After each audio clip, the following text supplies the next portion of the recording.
ANM ನ್ಯೂಸ್ಗೆ ಸ್ವಾಗತ. ಚಿಂತಾಮಣಿಯ ಹೆಸರಾಂತ ಡೆಕ್ಕನ್ ಆಸ್ಪತ್ರೆ. ನಮ್ಮಲ್ಲಿ ಜನರಲ್ ಮೆಡಿಸಿನ್, ಸಾಮಾನ್ಯ ಶಸ್ತ್ರಚಿಕಿತ್ಸೆ, ಅಡ್ವಾನ್ಸ್ಡ್ ಲ್ಯಾಪ್ರೋಸ್ಕೋಪಿಕ್ ಶಸ್ತ್ರಚಿಕಿತ್ಸೆ, ಗ್ಯಾಸ್ಟ್ರೋಎಂಟರಾಲಜಿ, ಮೂಳೆ ಚಿಕಿತ್ಸೆ, ಪ್ರಸೂತಿ ಮತ್ತು ಸ್ತ್ರೀರೋಗ ಶಾಸ್ತ್ರ, ಮಕ್ಕಳ ಚಿಕಿತ್ಸೆ, ದಂತ ಚಿಕಿತ್ಸೆ, ಕಿವಿ, ಮೂಗು ಮತ್ತು ಗಂಟಲು, ಮೂತ್ರಶಾಸ್ತ್ರ ಚಿಕಿತ್ಸೆ, ನರವಿಜ್ಞಾನ, ನಾಳಿಯ ಮತ್ತು ಎಂಡೋವ್ಯಾಸ್ಕ್ಯುಲರ್, ನೆಫ್ರಾಲಜಿ, ಡಯಾಲಿಸಿಸ್, ಬೌಲ್ ಚಿಕಿತ್ಸೆ, ರೇಡಿಯಾಲಜಿ, ಎಂಡೋಸ್ಕೋಪಿ ಲಭ್ಯ. ಸೌಲಭ್ಯಗಳು: general ward, private ward, twin sharing ward, day care, ತುರ್ತು ward, 3 modular OT, step down ICU, ಜೊತೆಗೆ ಪ್ರಮುಖ ವಿಮಾ ಕಂಪನಿಗಳೊಂದಿಗೆ ನಗದು ರಹಿತ ಸೇವೆ ಲಭ್ಯ. ಮೇ 21ಕ್ಕೆ ಅದ್ದೂರಿ ಬೃಹತ್ ಭೀಮೋತ್ಸವ ಹಾಗೂ ಅಂಬೇಡ್ಕರ್ ಜಯಂತಿ. ಸಂವಿಧಾನ ಶಿಲ್ಪಿ ವಿಶ್ವಮಾನವ ಡಾಕ್ಟರ್ BR ಅಂಬೇಡ್ಕರ್ ಅವರ ಜಯಂತಿ ಅಂಗವಾಗಿ ಚಿಂತಾಮಣಿ ನಗರದಲ್ಲಿ ಇದೇ ಮೇ 21ರಂದು ಹಮ್ಮಿಕೊಳ್ಳಲಾಗಿರುವ ಬೃಹತ್ ಭೀಮೋತ್ಸವ ಕಾರ್ಯಕ್ರಮಕ್ಕೆ ಸಕಲ ಸಿದ್ಧತೆಗಳು ನಡೆಯುತ್ತಿವೆ ಎಂದು ದಲಿತ, ಹಿಂದುಳಿದ, ಅಲ್ಪಸಂಖ್ಯಾತ ಮತ್ತು ಪ್ರಗತಿಪರ ಸಂಘಟನೆಗಳ ಒಕ್ಕೂಟದ ಪದಾಧಿಕಾರಿಗಳು ತಿಳಿಸಿದರು. ಚಿಂತಾಮಣಿ ನಗರದ ಪ್ರವಾಸಿ ಮಂದಿರದಲ್ಲಿ ಕರೆದಿದ್ದ ಪತ್ರಿಕಾಗೋಷ್ಠಿಯಲ್ಲಿ ಮಾತನಾಡಿದ ಒಕ್ಕೂಟದ ಮುಖಂಡರಾದ ವಿಜಯ ನರಸಿಂಹ, ಕಾರ್ಯಕ್ರಮದ ಅಂಗವಾಗಿ ಅಂದು ಬೆಳಗ್ಗೆ ನಗರದ ಪ್ರಮುಖ ರಸ್ತೆಗಳಲ್ಲಿ ಅಂಬೇಡ್ಕರ್ ಅವರ ಭಾವಚಿತ್ರದೊಂದಿಗೆ ಅದ್ದೂರಿ ಮೆರವಣಿಗೆ ನಡೆಯಲಿದೆ. ವಿವಿಧ ಕಲಾ ತಂಡಗಳು ಹಾಗೂ ಕ್ರಾಂತಿಗೀತೆಗಳ ಗಾಯನ ಮೆರವಣಿಗೆ ಸಹ ಕಳೆ ನೀಡಲಿವೆ ಎಂದರು. ತದನಂತರ ನಗರದ MG ರಸ್ತೆಯ ಸೊಣ್ಣಶೆಟ್ಟಹಳ್ಳಿ ಬಡಾವಣೆಯ ಮೈದಾನದಲ್ಲಿ ನಡೆಯುವ ಬೃಹತ್ ವೇದಿಕೆ ಕಾರ್ಯಕ್ರಮದಲ್ಲಿ ನಾಡಿನ ಖ್ಯಾತ ಚಿಂತಕರು ಹಾಗೂ ದಲಿತ ಮುಖಂಡರು ಭಾಗವಹಿಸಿ ಅಂಬೇಡ್ಕರ್ ಅವರ ಆಶಯಗಳ ಕುರಿತು ವಿಚಾರ ಮಂಡಿಸಲಿದ್ದಾರೆ ಎಂದರು. ಇನ್ನು ಮುಖಂಡರಾದ ಕವಾಲಿ ವೆಂಕಟಪ್ಪ, ಮಹೇಶ್ ಬೈ, ಸಮದ್ ವೆಂಕಟಾಚಲಪತಿ, ಜನಾರ್ದನ್ ಬಾಬು, ಫಯಾಜ್ ಪಾಷಾ ಮತ್ತಿತರರು ಮಾತನಾಡಿ, ಬಾಬಾ ಸಾಹೇಬ್ ಅಂಬೇಡ್ಕರ್ ಅವರು ಕೇವಲ ಒಂದು ಸಮುದಾಯಕ್ಕೆ ಸೀಮಿತವಾದವರಲ್ಲ, ಅವರು ಜಗತ್ತು ಕಂಡ ಶ್ರೇಷ್ಠ ಜ್ಞಾನಿ. ಅವರ ಸಮಾನತೆಯ ಸಂದೇಶವನ್ನು ಸಾರುವ ಉದ್ದೇಶದಿಂದ ಈ ಬಾರಿಯ ಭೀಮೋತ್ಸವವನ್ನು ಅತ್ಯಂತ ಅರ್ಥಪೂರ್ಣವಾಗಿ ಮತ್ತು ಜನಪರವಾಗಿ ಆಯೋಜಿಸಲಾಗಿದೆ ಎಂದು ತಿಳಿಸಿದ ಅವರುಗಳು, ತಾಲೂಕಿನಾದ್ಯಂತ ಇರುವ ಅಂಬೇಡ್ಕರ್ ಅಭಿಮಾನಿಗಳು, ಪ್ರಗತಿಪರ ಚಿಂತಕರು ಹಾಗೂ ಸಾರ್ವಜನಿಕರು ಹೆಚ್ಚಿನ ಸಂಖ್ಯೆಯಲ್ಲಿ ಪಾಲ್ಗೊಂಡು ಕಾರ್ಯಕ್ರಮವನ್ನು ಯಶಸ್ವಿಗೊಳಿಸುವಂತೆ ಕೋರಿದರು. ಈ ಸಂದರ್ಭದಲ್ಲಿ ಮುಖಂಡರಾದ ಜನನಾಗಪ್ಪ, ಪೋತ್ಲಪ್ಪ, ವೆಂಕಟಾಚಲಪತಿ, ಕಂಗಾನಹಳ್ಳಿ ನಾರಾಯಣಪ್ಪ, ನವೀನ್ ಜಿ ಕೃಷ್ಣ, ರಾಮಪ್ಪ, ಶ್ರೀನಿವಾಸ್, ನಾರ್ಮಕ್ಲಹಳ್ಳಿ ಮೂರ್ತಿ, ಮೂಡಜಿಂತಹಳ್ಳಿ ನಾರಾಯಣ ಸ್ವಾಮಿ ಸೇರಿದಂತೆ ಹಲವಾರು ಮಂದಿ ಈ ಸಂದರ್ಭದಲ್ಲಿ ಉಪಸ್ಥಿತರಿದ್ದರು. ಎಲ್ಲರಿಗೂ ನಮಸ್ಕಾರ. ನನ್ನ ಹೆಸರು ವೆಂಕಟಾಚಲಪತಿ ಅಂತ, ಕುಂಬಾರ ಕ್ಷೇಮಾಭಿವೃದ್ಧಿ ಸಂಘದ ಅಧ್ಯಕ್ಷರು, ತಾಲೂಕು ಅಧ್ಯಕ್ಷರು. ಇವತ್ತಿನ ದಿವಸ ನಾವು ಇಲ್ಲಿ ಸೇರಿರ್ತಕ್ಕಂಥ ನನ್ನ ಆತ್ಮೀಯ ಬಂಧುಗಳೇ, ಎಲ್ಲ ಸಮುದಾಯದ ಮುಖಂಡರೇ, ಮಾಧ್ಯಮ ಮಿತ್ರರೇ, ಇವತ್ತು ನಾವು ಏನು ತೀರ್ಮಾನ ತಗೊಂಡಿದ್ದೀವೋ 2-3 ಸಭೆ ಮಾಡಿ ಅಂಬೇಡ್ಕರ್ ಅವರ ಜಯಂತಿಯನ್ನು ಭಾಳ ವಿಜೃಂಭಣೆಯಿಂದ ತಾಲೂಕಿನಾದ್ಯಂತ ಆಚರಣೆ ಮಾಡಬೇಕು. ಅವರ ಸಂದೇಶಗಳನ್ನು ನಾವು ಸಮಾಜಕ್ಕೆ ಕೊಡಬೇಕು. ಅವರ ಸಿದ್ಧಾಂತಗಳನ್ನು ನಮ್ಮ ಸಾರ್ವಜನಿಕರಲ್ಲಿ ಅರಿವು ಮೂಡಿಸಬೇಕು ಅಂತೇಳಿ ನಾವು ಏನು 3 ಸಭೆಗಳನ್ನು ಮಾಡಿದ್ದೀವೋ, ಈ ಒಂದು ಮಾಧ್ಯಮ ಮಿತ್ರರ ಮುಖಾಂತರ ಬರೋ ತಿಂಗಳು 21ನೇ ತಾರೀಕು ನಾವು ಈ ಜಯಂತಿಯನ್ನು ಆಚರಣೆ ಮಾಡ್ತಾ ಇದ್ದೀವಿ. ಪ್ರತಿಯೊಂದು ಪಂಚಾಯತಿನಲ್ಲೂ ಕೂಡ ಬರೀ SC ST ಅಂದಿರ ಕೂಡ ಎಲ್ಲ ವರ್ಗದ ಜನಾಂಗದವರನ್ನು ನಾವು ಒಗ್ಗೂಡಿಸ್ಕೊಂಡು ಈ ಒಂದು ಜಯಂತಿಗೆ ಬರಮಾಡ್ಕೊಳ್ಬೇಕಾಗ್ತದೆ. ಮತ್ತು ಪ್ರತಿಯೊಂದು ಪಂಚಾಯತಿಯಲ್ಲೂ ಕೂಡ ಎಲ್ಲ ಜನಾಂಗದವರು ಸೇರಿ ಒಂದೊಂದು ಪಲ್ಲಕ್ಕಿಯನ್ನು ಕಟ್ಕೊಂಡ್ಬರ್ಬೇಕು ಅಂತ ಸಭೆಯಲ್ಲಿ ತೀರ್ಮಾನವನ್ನು ತಗೊಂಡಿದ್ದೀವಿ. ಎಲ್ಲ ಒಂದು ವರ್ಗದವರು, ಅಹಿಂದ ವರ್ಗ ಅಂದರೆ ಅಲ್ಪಸಂಖ್ಯಾತರು, ಹಿಂದುಳಿದ, ದಲಿತ, ಈ 3 ಜನಾಂಗದವರು 3 ವರ್ಗಗಳಲ್ಲೂ ಕೂಡ ನಾವು ಅಂಬೇಡ್ಕರ್ ಅವರ ಕೊಟ್ಟಿರ್ತಕ್ಕಂಥ ಅವರ ಕಾನೂನಿನಲ್ಲಿ, ಅವರ ಸಂವಿಧಾನದಲ್ಲಿ ನಾವೊಂದು ಈ ಒಂದು ಉನ್ನತ ಮಟ್ಟಕ್ಕೆ ಇಲ್ಲ ಸಮಾಜದಲ್ಲಿ ಗೌರವದಿಂದ ಬದುಕೋದಕ್ಕೆ ನಮಗೆ ಕಾನೂನಿನಲ್ಲಿ ಒಳ್ಳೆಯ ಅವಕಾಶಗಳನ್ನು ಮಾಡಿಕೊಟ್ಟಿದ್ದಾರೆ. ಅವರನ್ನು ನೆನೆದು ಅವರ ಒಂದು ಜಯಂತಿ ಮಾಡ್ತಾ ಇರೋದು ನಮ್ಮ ಪೂರ್ವ ಜನ್ಮದ ಪುಣ್ಯ ಅಂತ ತಿಳ್ಕೊಂಡು ಈ ಒಂದು ಸಭೆಗೆ ನಮ್ಮನ್ನು ಸಹ ಆಹ್ವಾನಿಸಿ, ನಾವು ಸಣ್ಣ ಸಮುದಾಯ ಆದರೂ ಕೂಡ ನಮ್ಮನ್ನು ಆಹ್ವಾನಿಸಿ ನಮಗೆ ಈ ಒಂದು ಗೌರವನ ಕೊಟ್ಟಿರ್ತಕ್ಕಂಥ ಎಲ್ಲ ನನ್ನ ಆತ್ಮೀಯ ಸಮುದಾಯದ ಮುಖಂಡರಿಗೆ ವಂದಿಸಿ ನಾನು 2 ಮಾತು ಮುಗಿಸ್ತೀನಿ. ಆತ್ಮೀಯ ಮಾಧ್ಯಮ ಮಿತ್ರರೇ, ಈ ದಿನ ಪತ್ರಿಕಾಗೋಷ್ಠಿ ಕರೆದಿರ್ತಕ್ಕಂಥ ಉದ್ದೇಶ ಏನಪ್ಪ ಅಂತಂದರೆ, ವಿಶ್ವಜ್ಞಾನಿ ಮಹಾಮಾನವತಾವಾದಿ ಬಾಬಾ ಸಾಹೇಬ್ ಡಾಕ್ಟರ್ BR ಅಂಬೇಡ್ಕರ್ ಅವರ 135ನೇ ಜನ್ಮ ದಿನಾಚರಣೆಯನ್ನು ಚಿಂತಾಮಣಿ ತಾಲೂಕಿನಾದ್ಯಂತ ಎಲ್ಲ ಸಮುದಾಯಗಳನ್ನು ಒಳಗೊಂಡಂತೆ, ಎಲ್ಲ ಸಂಘಟನೆಗಳನ್ನು ಒಳಗೊಂಡಂತೆ, ಎಲ್ಲ ಜಾತಿ ಸಂಘಟನೆಗಳನ್ನು ಒಳಗೊಂಡಂತೆ ಇವತ್ತು ಪಕ್ಷಾತೀತವಾಗಿ ನಾವು ಬಾಬಾ ಸಾಹೇಬ್ ಅಂಬೇಡ್ಕರ್ ಅವರ ಭೀಮೋತ್ಸವ 2026 ಕಾರ್ಯಕ್ರಮವನ್ನು ಆಯೋಜನೆ ಮಾಡ್ಕೊಂಡಿರ್ತಕ್ಕಂಥದ್ದು ಇವತ್ತು ಎಲ್ಲರಿಗೂ ಗೊತ್ತಿರ್ತಕ್ಕಂಥದ್ದು. ಈ ಕಾರ್ಯಕ್ರಮಕ್ಕೆ ತಾಲೂಕಿನ ಎಲ್ಲ ಜನಾಂಗದ ವಿದ್ಯಾರ್ಥಿನಿಯರು 80% ಮೇಲೆ ಇರ್ತಕ್ಕಂಥ ಎಲ್ಲ ಏನು ಅಂಕ ಗಳಿಸಿರ್ತಕ್ಕಂಥ PUC ಆಗ್ಬೋದು, SLC ಮಕ್ಕಳಿಗೆ ಪ್ರತಿಭಾ ಪುರಸ್ಕಾರವನ್ನು ಸಹ ನಾವು ಹಮ್ಮಿಕೊಂಡಿದ್ದೀವಿ. ಹಂಗಾಗಿ ತಾವೆಲ್ಲರೂ ತಮ್ಮ ಮಕ್ಕಳ ಪಟ್ಟಿಯನ್ನು ನಮ್ಮ ಒಕ್ಕೂಟದ ಈ ಭೀಮೋತ್ಸವ 2026 ಕಾರ್ಯಕ್ರಮದ ಆಯೋಜಕರಿಗೆ ನೀವು ಪಟ್ಟಿಯನ್ನು ಆದಷ್ಟು ಬೇಗ ಕೊಡಬೇಕು. ಮತ್ತು ಎಲ್ಲರೂ ಸಹ ಈ ತಾಲೂಕಿನ ಎಲ್ಲ ಹಿಂದುಳಿದ ಅಲ್ಪಸಂಖ್ಯಾತ ಪ್ರಗತಿಪರ ದಲಿತರು ಪ್ರತಿಯೊಬ್ಬರು ಇವತ್ತು ಹೆಚ್ಚಿನ ಸಂಖ್ಯೆಯಲ್ಲಿ ಭಾಗವಹಿಸಿ ಈ ಕಾರ್ಯಕ್ರಮವನ್ನು ಯಶಸ್ವಿಗೊಳಿಸಬೇಕು ಮತ್ತು ಬಾಬಾ ಸಾಹೇಬ್ ಅಂಬೇಡ್ಕರ್ ಅವರಿಗೆ ಭೀಮಾ ವಂದನೆಗಳನ್ನು ಹೇಳ್ತಕ್ಕಂಥದ್ದಕ್ಕೆ ತಾವೆಲ್ಲರೂ ಕೈ ಜೋಡಿಸಬೇಕು ಅಂತ ಈ ಸಂದರ್ಭದಲ್ಲಿ ನಾನು ಹೇಳ್ತಾ ನನ್ನ ಮಾತನ್ನು ಮುಗಿಸ್ತೀನಿ.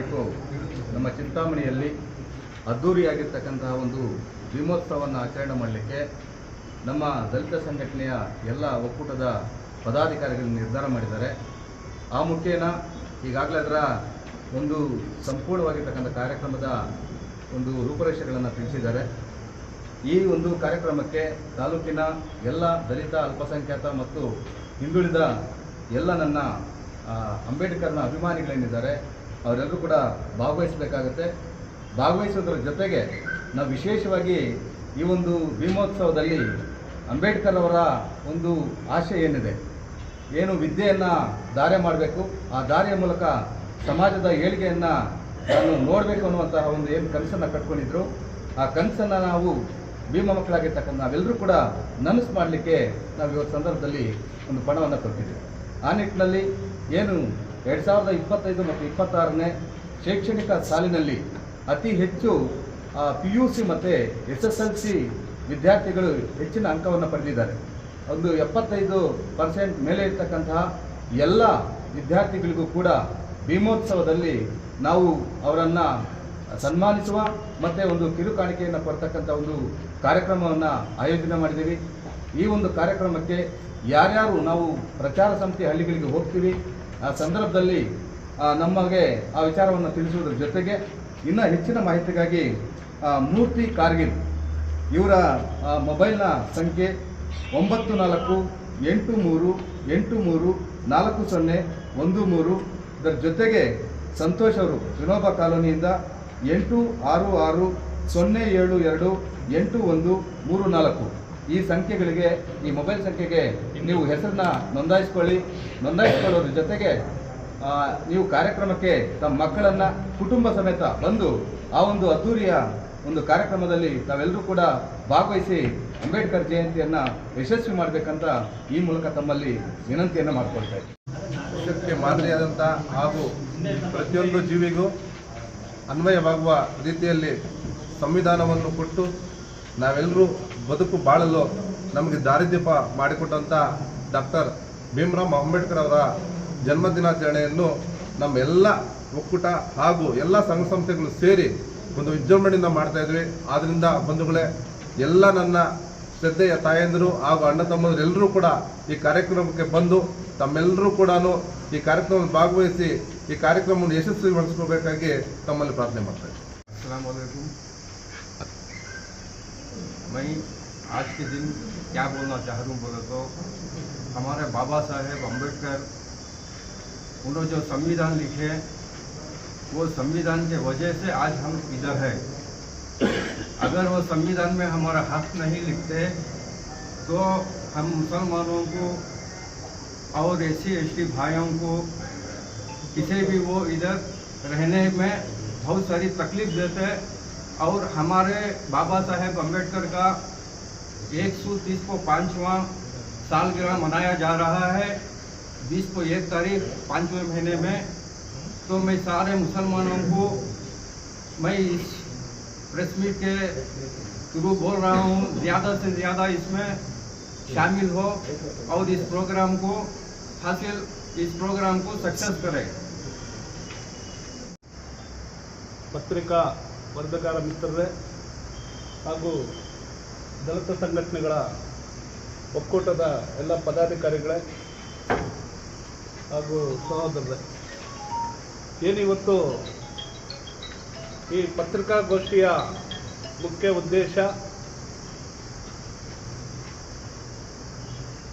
ಬಾಬಾ ಸಾಹೇಬ್ ಅಂಬೇಡ್ಕರ್ ಅವರ 135ನೇ ಜಯಂತಿಯನ್ನು ಚಿಂತಾಮಣಿ ನಗರದಲ್ಲಿ ಇಡೀ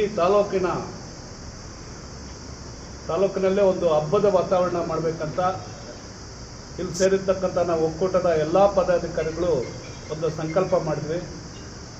ಅದನ್ನು ಈ ಬಾರಿ 135ನೇ ಜಯಂತಿಯನ್ನು ಬಹಳ ಅದ್ದೂರಿಯಾಗಿ ನಗರದ ಪ್ರಮುಖ ಬೀದಿಗಳಲ್ಲಿ ಮೆರವಣಿಗೆ ಮಾಡುವ ಮುಖಾಂತರ ಮತ್ತು ಪ್ರಮುಖ ಬೀದಿಗಳಲ್ಲಿ ಬಾಬಾ ಸಾಹೇಬ್ ಅಂಬೇಡ್ಕರ್ರ ಭಾವಚಿತ್ರಗಳು ಮತ್ತು ನೀಲಿ ಬಂಟಿಂಗ್ಸು ಇವೆಲ್ಲ ಕಟ್ಟಿ ಬಹಳ ಅದ್ದೂರಿಯಾಗಿ ಮಾಡಬೇಕಂತ ತೀರ್ಮಾನ ಮಾಡಿದ್ದೀವಿ. ಆದ್ದರಿಂದ ಈ ಪತ್ರಿಕಾಗೋಷ್ಠಿ ಮುಖಾಂತರ ನಾವು ತಾಲೂಕಿನ ಎಲ್ಲ ಸಾರ್ವಜನಿಕರಲ್ಲಿ ಮನವಿ ಮಾಡುವುದೊಂದೇ, ಏನು ಅಂಬೇಡ್ಕರ್ ಅಂದರೆ SC ST ಮತ್ತು ಒಲಮಾದಿಗಳಿಗೆ ಸೀಮಿತ ಅಲ್ಲ. ಬಾಬಾ ಸಾಹೇಬ್ ಅಂಬೇಡ್ಕರ್ ಅವರು ಈ ದೇಶದಲ್ಲಿರ್ತಕ್ಕಂಥ ಅನೇಕ ಧರ್ಮಗಳು ಮತ್ತು ಅನೇಕ ಜಾತಿಗಳು ಮತ್ತು ಇಲ್ಲಿರ್ತಂಥ ಶೋಷಣೆಯ ವಿರುದ್ಧ ಹೋರಾಡಿ ಅವರು ಸಂವಿಧಾನದ ಮುಖಾನ ಈ ದೇಶದ ಎಲ್ಲ ಸರ್ವಜಾತಿಗಳನ್ನು ತಮ್ಮ ಭಾರತ ಮಾತೆಯ ಮಡಿಲಿನಲ್ಲಿ ಸಮಾನತೆಯಿಂದ ಬಾಳ್ತಕ್ಕಂಥ ಒಂದು ವ್ಯವಸ್ಥೆ ಮಾಡಿಕೊಟ್ಟಿದ್ದಾರೆ ಸಂವಿಧಾನದ ಮುಖಾಂತರ. ಹಾಗಾಗಿ ಅವರು ವಿಶ್ವ ಮಾನವರಾಗಿ ಹೊರಹೊಮ್ಮಿದ್ದಾರೆ. ಅವರು ಇವತ್ತು ಭಾರತ ದೇಶದಲ್ಲಿ ಇರ್ತಕ್ಕಂಥ ಪ್ರತಿಯೊಬ್ಬ ನಾಗರಿಕರಿಗೂ ಇವತ್ತು ಒಂದು ಐಷಾರಾಮಿ ಬದುಕನ್ನು ಸಾಗಿಸಲು ಅವ್ರು ಹಾಕ್ಕೊಟ್ಟಿರ್ತಕ್ಕಂಥ ಸಂವಿಧಾನದ ಮುಖಾಂತರ ಹಾಕ್ಕೊಟ್ಟಿರ್ತಕ್ಕಂಥ ಅಡಿಪಾಯನ ಮುಖ್ಯ ಕಾರಣ.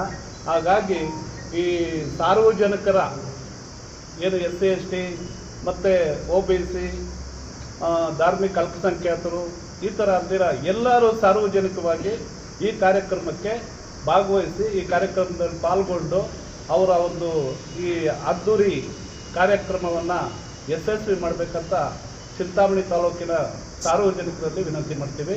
ಮತ್ತು ಬಾಬಾ ಸಾಹೇಬ್ ಅಂಬೇಡ್ಕರ್ ಅವರ ಪುತ್ಥಳಿಯನ್ನು ಚಿಂತಾಮಣಿ ನಗರದ ಸರ್ಕಾರಿ ಹಿರಿಯ ಪ್ರಾಥಮಿಕ ಶಾಲೆಯಲ್ಲಿ ಪ್ರತಿಷ್ಠಾಪಿಸಲಾಗಿದ್ದಂಥ ಒಂದು ಪ್ರತಿಮೆ ವಿಚಾರದಲ್ಲಿ ಇಡೀ ತಾಲೂಕಿನಾದ್ಯಂತ ಗೊಂದಲದ ವಾತಾವರಣವನ್ನು ಸೃಷ್ಟಿಸಿದ್ರು. ಅದು ರಾಜಕೀಯ ಪ್ರೇರಿತ ಅದು ಇದು ಅಂತ ಹೇಳ್ಬಿಟ್ಟು ಸೃಷ್ಟಿಸಿದ್ರು. ಆದರೆ ನಾವು ಬಾಬಾ ಸಾಹೇಬ್ ಅಂಬೇಡ್ಕರ್ ಅವರ ವಿಚಾರದಲ್ಲಿ ಈ ಒಕ್ಕೂಟದ ವ್ಯವಸ್ಥೆ ಏನಿದೆ ನಾವು ಯಾರೂ ಅದನ್ನು ಗೊಂದಲದಲ್ಲಿ ಸೃಷ್ಟಿಸಿಲ್ಲ. ಕೆಲವರು ಷಡ್ಯಂತ್ರಗಳಿಂದ ಅದು ಗೊಂದಲಕ್ಕೀಡಾಯಿತು. ಹಾಗಾಗಿ ನಾವು ಅದರ ವಿಚಾರವಾಗಿ ಮನವಿ ಮಾಡೋದಂದರೆ ಏನಿಲ್ಲಿರ್ತಕ್ಕಂಥ ನಾವು ಕಾನೂನು ಹೋರಾಟ ಮಾಡ್ತಾಯಿದ್ದೀವಿ.